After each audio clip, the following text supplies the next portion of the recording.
Sexual images posted online without one's consent have long been a problem, starting with revenge porn.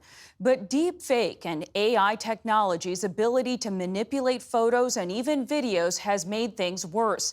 Even Taylor Swift has been a victim of AI-generated sexual images.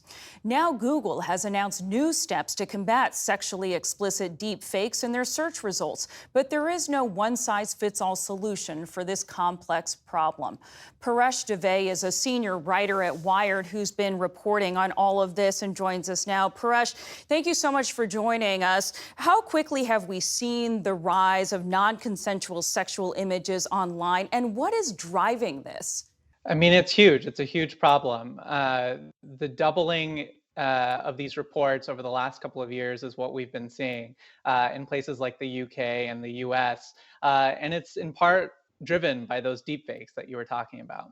It is also driven in part by the porn industry, right? And this is all part of the porn economy now. People are paying to download images and videos of this nature.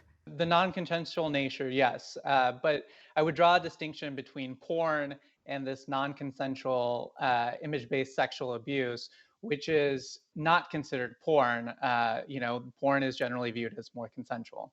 According to the company Sensity, 96% of deepfakes are sexually explicit and feature women who didn't consent to the creation of the content. Who is most vulnerable to being victimized in this way? It's everyone. There's been recent surveys that have shown it's men, it's young boys. There's a huge trend of sextortion that's been happening. It's anyone that has their photo on the internet, which at this point is pretty much all of us. Google has said, Paresh, that it will reduce the prominence and relevance of deepfake images in its searches. That addresses deepfakes, but what about actual images that are used without consent? Does Google go far enough to address those victims?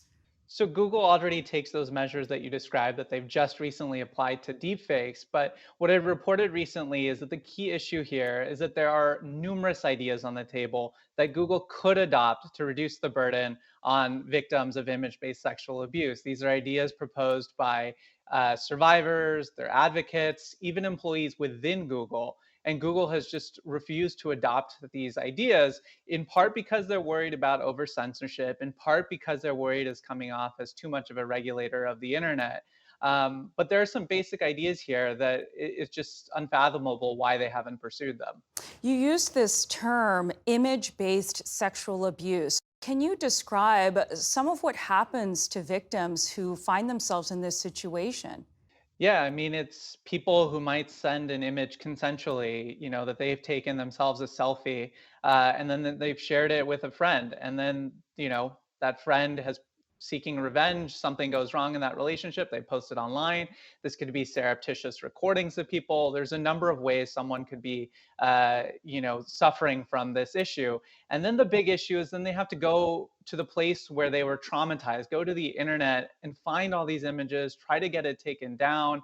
It's a lot of burden on the actual victims or survivors here to get rid of all this material from the internet, and it takes years and years sometimes. Well, that's something that all of us parents deal with when we talk to our children. If your photo shows up online, it could be there forever. How difficult is the process for victims to take this stuff down? And how willing are the technology companies to meet victims halfway and help them? So one of the things that's remarkable here is that there's a whole cottage industry of companies that have popped up, charging sometimes thousands of dollars, per sort of project or initiative to help victims get their images taken down. So this problem is so bad that there's like an economy that has been created around it. And these companies help the victims find the images. They even use AI to automatically find the images as they pop up and immediately send takedown notices. But it is a pain. Sometimes companies will ask for identity verifications. You have to send them your ID, or they might question whether it was actually non-consensual. Mm. Maybe you've been an OnlyFans creator, and then you have, images of yourself leaked online, Google might question, well, are you still commercializing those images? It's a whole mess that these survivors have to go through. Besides tech companies, who else can be addressing this problem? Is this a law enforcement and regulatory policy problem as well?